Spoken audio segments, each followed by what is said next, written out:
Today I will explain you another topic of this chapter, that is organizational change.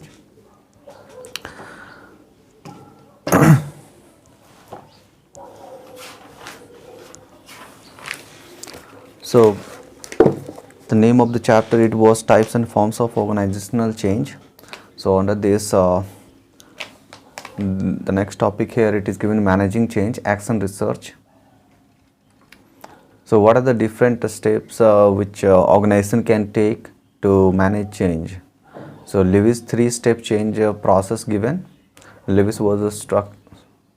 So according to him, first thing is that unfreeze the organization from its present state. So that's what here it is given, unfreeze the organization from its present state. Then after, make the desired types of change, and then refreeze the organization in a new desired state. So these are three steps: unfreeze, then make the desired state, then refreeze the organization in the new state. So that's here. So what is action research? Action research is a strategy for generating and acquiring knowledge that managers can use to define an organization's desired future state and to plan a change program that allows the organization to reach that state. You see here, it is type of strategy. Action research is, what is this action research? Action research is a type of a strategy. So what type of strategy this is? This is used for generating and acquiring knowledge that managers can use. So it is type of strategy which is used to generate and acquire knowledge which the manager can use to define an organization's desired future state and also plan a change, and also by using that generated and acquired knowledge which managers use to define organization's desired future state, that can also be used to plan a change program that allows the organization to reach that desired future state. The techniques and practices of action research developed by research experts help managers to unfreeze an organization, move it to its new desired position, and refreeze it so that the benefits of the change are retained. Now you can see here the techniques and practices of action research developed by research experts help managers. So here whatever techniques and practices developed by researchers help managers to unfreeze an organization, move it to its new desired position, and refreeze it so that the benefits of the change are retained. So here the help is taken by the manager from the research expert. The following are the main steps in action research. First you see here it is a diagram, then after I will explain here in detail. So the first steps in action research given, first step given, diagnosing the organization, then after determine the desired future state, then third given, implementing action research, implementing action. So here give first diagnosing the organization, determining the future state, then implementing the action, and then evaluating the action, and then fifth one given, institutionalizing action research. Okay, and this here the fifth one, institutionalizing action research, will act as feedback to the first step, diagnosing the organization. So you see here step by step in detail. Diagnosing the organization. The first step in action research requires managers to recognize the existence of a problem that needs to be solved and acknowledge that some type of change is needed to solve it. So in the first step, in diagnosing the step, managers first need to find out whether there is any type of problem or not, and if there is problem, then acknowledge that some type of problem is present and that need to be solved. So managers need to analyze what is going on and why problems are occurring. So what are the reasons that the problem are occurring in the organization? So questionnaire, surveys, given to employees, customers and suppliers. An interview with workers and managers at all levels can provide information that is essential to the correct diagnosis of the organization's current state. So now how managers use different techniques to find out the current state of the organization. So by questionnaire surveys. So here given by questionnaire surveys to employees, customers, suppliers and also by interview with workers and manager at all levels help to diagnose the current state of the organization. Second, it is given in the action research, that is determining the desired future state. How managers determine what it should be or what the organization should have in the future. So this steps also involves a difficult planning process. So as managers work out various alternative courses of action that could move the organization to where they would like it to be and determine what type of change to implement. You see here, so this step also involves a difficult planning process, determining the desired future state. So how? So here managers try to find out various alternative courses of action which can be used by the organization to to check that in the future where the organization wants. So that's why here it is written various alternative courses of action that could move the organization where they would like it to be and determine what type of change to implement.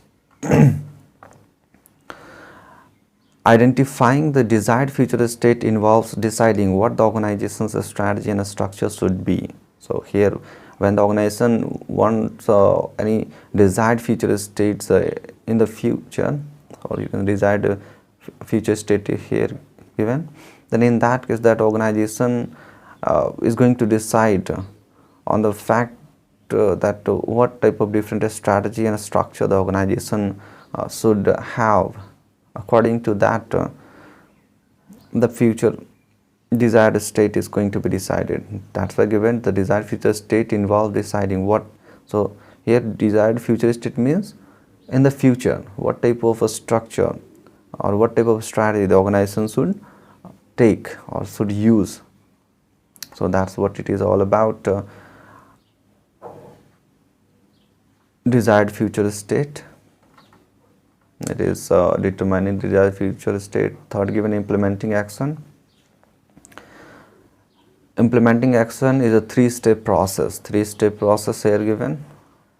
So what are these three steps? So first step given, managers need to identify possible impediments to change that they will encounter as they go about making changes. So here first managers will have to identify what are different types of resistances are going to be present in the organization when the organization will try to change. So that's here the written impediments. So impediments may be at that's given impediments at the organization, group and individual level. So here the obstructions or resistances may be at organizational level, group level or at individual levels. Second, here given you see second thing or second step in the implementing action process is given deciding who will be responsible for actually making the changes and controlling the change process. Who will be responsible and controlling the change process? So who will be responsible and actually making the changes and controlling the change process? This is the second step in implementing action. The choices are to be employ external change agents outside. So many choices are there to the managers, and the manager will have to decide that which one to select. The choices are to employ external change agents, outside consultants who are experts in managing change. Internal change agents, managers from within the organization who are knowledgeable about the situation or some combination of both. It means external change agents, just like outside consultants, can also be used, or maybe internal change agents, just like managers who are experts and who are knowledgeable about the situation.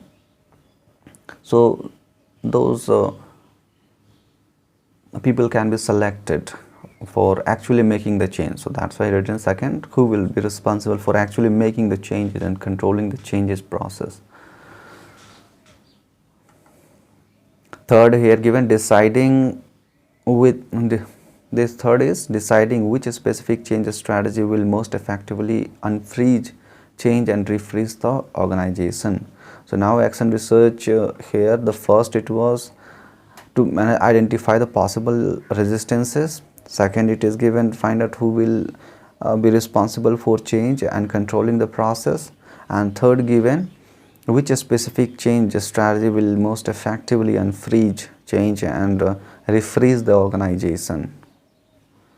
So these are three steps which managers should take when implementing action. So fourth, given evaluating the action. So after implementing the action, the managers will have to evaluate whether that implementation has been successful or not, and if not, then what are different things which managers can use to rectify the problems or troubleshoot the problems.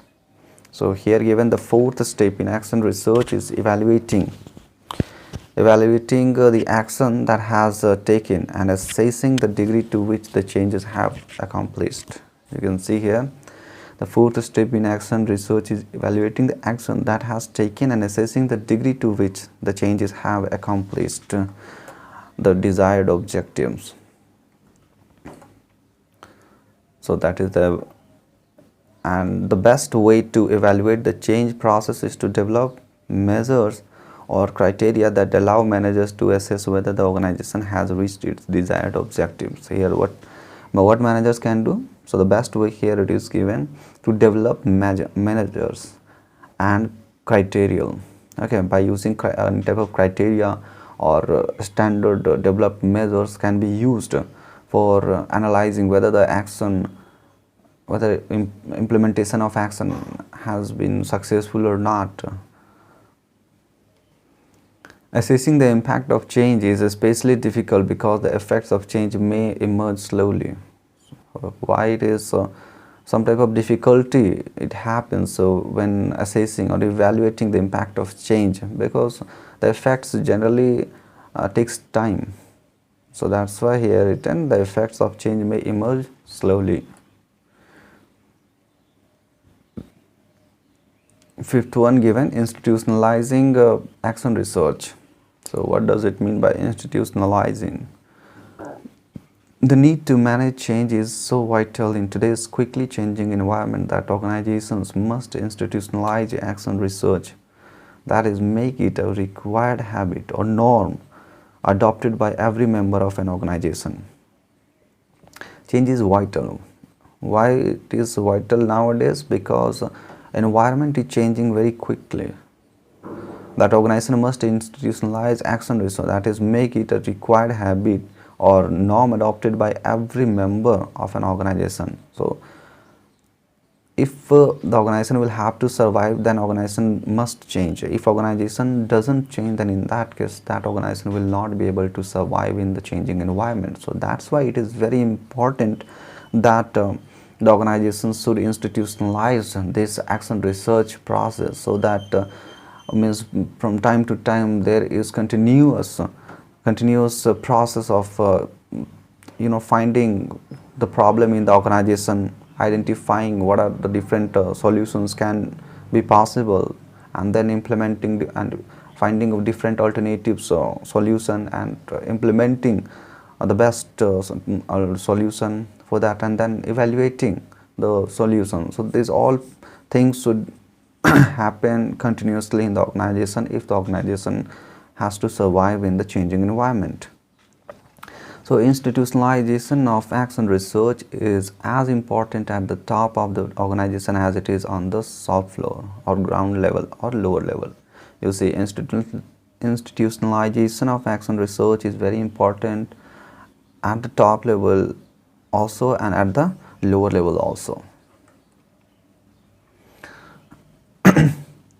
So next topic given here, organizational development. So what is this? Organizational development is a series of techniques. So these are series of techniques and methods that managers can use in their action research program to increase the adaptability of their organization. Here organizational development given a type of series of techniques and methods. Okay, so organizational development is a type of series of techniques and development which managers use in their action research program. So why they use a series of techniques and methods in their action research program? To increase the adaptability of the organization, means how much the organization is going to adapt to the changes and how much adaptation is going to be successful. That is going to be decided by how much the organizational members are going to change according to the process of change.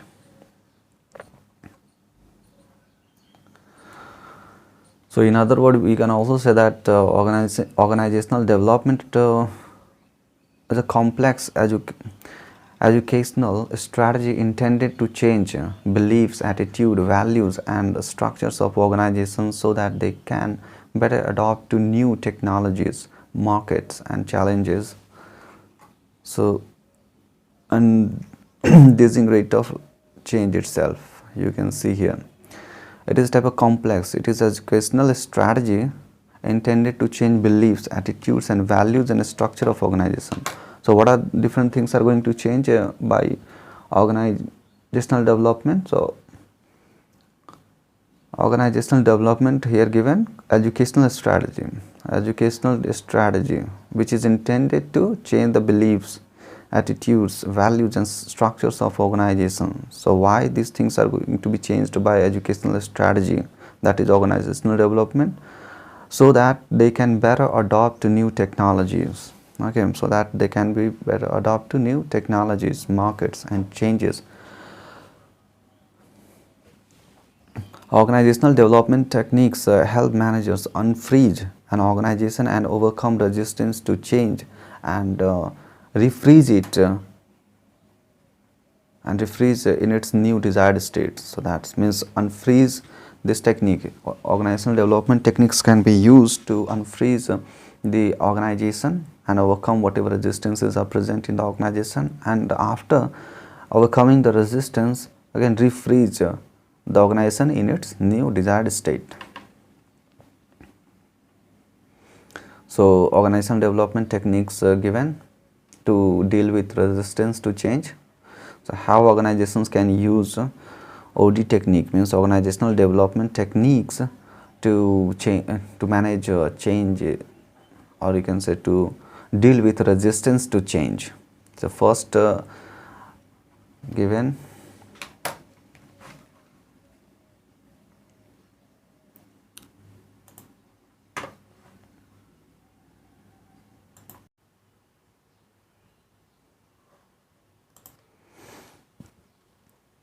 so now next topic, that is next heading, given audit means organizational development techniques to deal with resistance to change. The first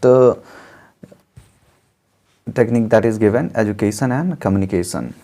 How education and communication be used to overcome the resistance for making the changes. So given through education and communication,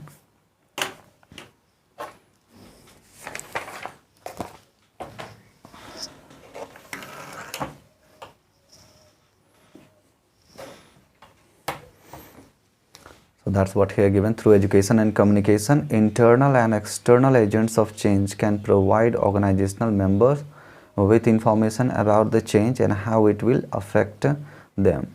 So by education and communication, by what happens here?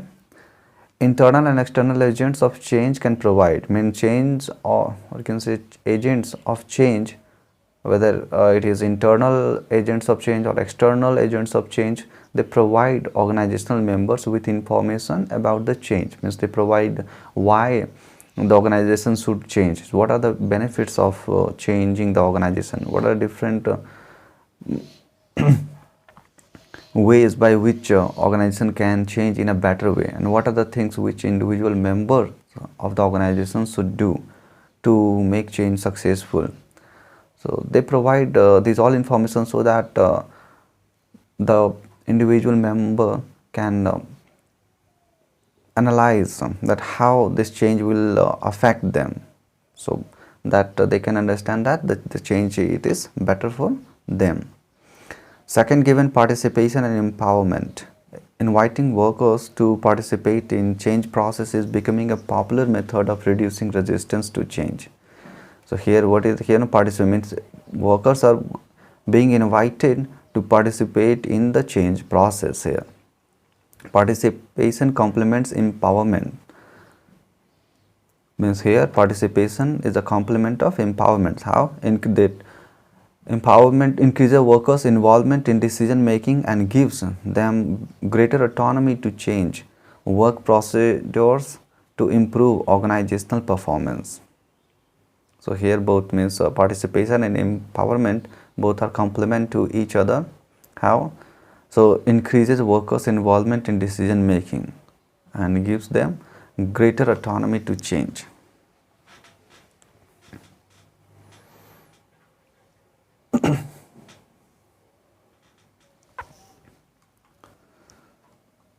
Third, given facilitation. So both managers and workers find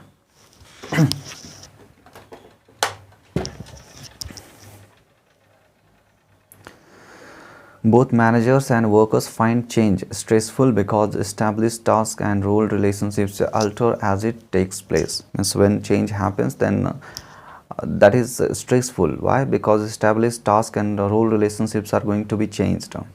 So that's why they should adjust. So adjusting become sometimes stressful, and it is. So that's why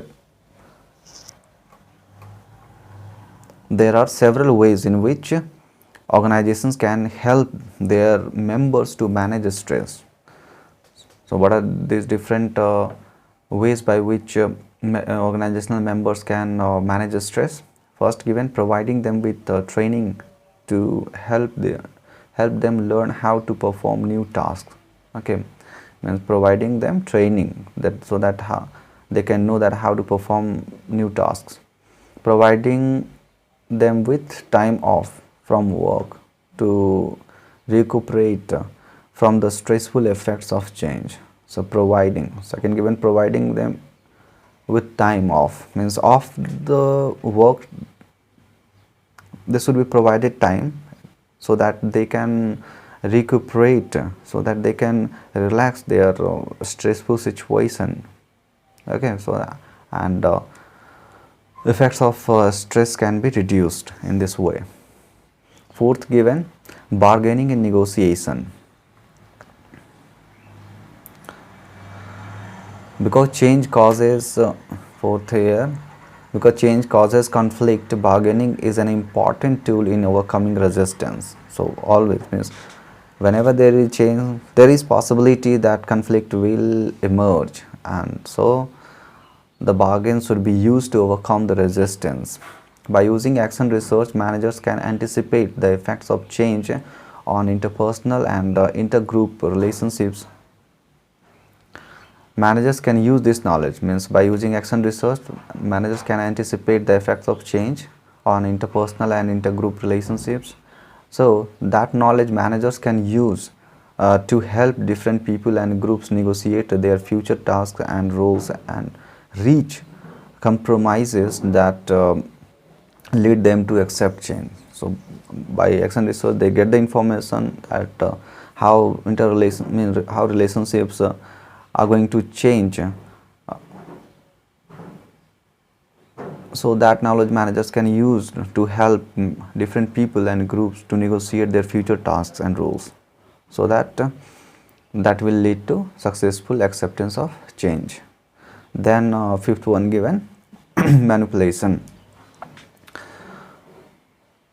So when it is clear that change will help some individuals and groups, at the expense of others. Senior managers need to intervene in the bargaining process and manipulate the situation to secure the agreement, or at least the acceptance of various people or groups to the results of the change process. Now you see, sometimes what happens whenever change is required, then in that case the end result will cause, here given, some peoples are going to get more benefit as compared to others. So in that case the senior manager should intervene so that he can make agreements, he can secure the agreement from the people or groups, so that the result will be better change process. 6, given coercion. So the ultimate way to eliminate resistance to change is to coerce the key players into accepting change and threaten dire consequences if they choose to resist. So ultimate way, this is a way to overcome, coercion is a way to overcome or eliminate resistance to change. So how that it works? By threatening the dire consequences, that if members are not going to accept the change, then the consequences will be bad for them.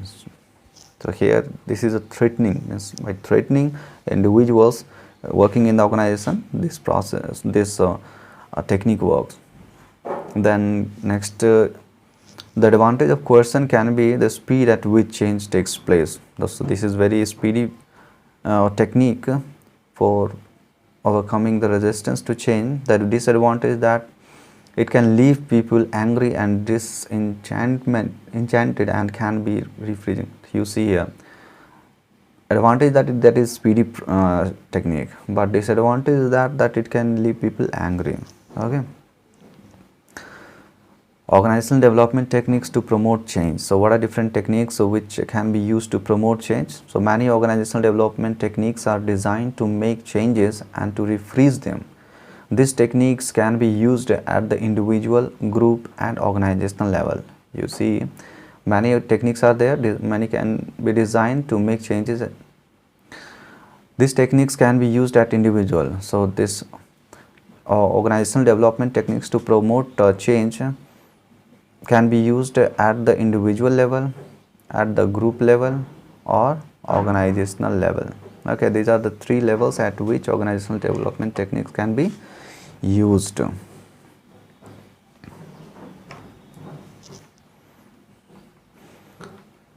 So the first given, individual level. So counseling sensitive, first given at individual level, what are different things, what are different organizational development techniques to promote change. So given here, counseling, sensitivity training and process consultation, these things come under individual level. So counseling and sensitivity training are techniques that organizations can use to help individuals to understand the nature of their own and other people's personalities and to use that knowledge to improve their interaction with others. So here in case of counseling and sensitivity training, individuals are given training, individuals are provided with training so that they can understand their own and other people's personality, so that that knowledge can be used to improve interactions with others. Second given here, under this process consultation given an audit technique in which a facilitator works closely with manager on the job to help the manager improve his or her interaction with other group members. So this is also an audit technique, means organizational development technique, in which a facilitator help managers on the job to improve his or her interaction with other group members. Okay, it means making managers how he can improve the interaction with other group members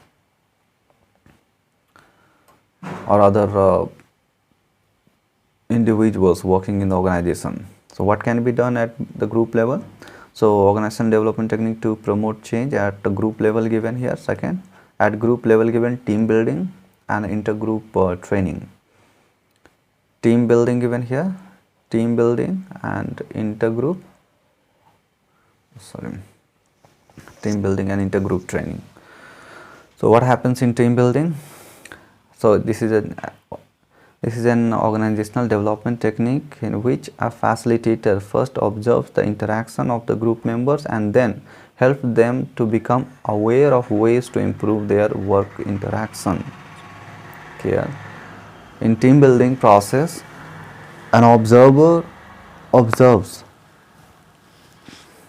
how individual group members are interacting with each other, and then after he makes aware each individual member to improve their work interactions. Intergroup training is an organizational technique that uses team building to improve the work interaction of different functions or divisions. Again, here this intergroup training is organizational development technique that use team building. So team building, here it is improving the way individual members interact with each other in the group. So that can be used to improve the work interaction of different functions. Or so team building, it is interaction in between individual members in the group, and intergroup training here means improving how different functions or divisions can interact in a better way. Its goal is to improve organizational performance by focusing on functions or divisions, joint activities and output. So what is the goal here? To improve organizational performance by focusing on functions or divisions, joint activities and outputs. Improving the performance of functions and divisions by joint activities and output. So that's about intergroup training. Third, it is given that is at organizational level. So what can be done at organizational level to promote change? Okay.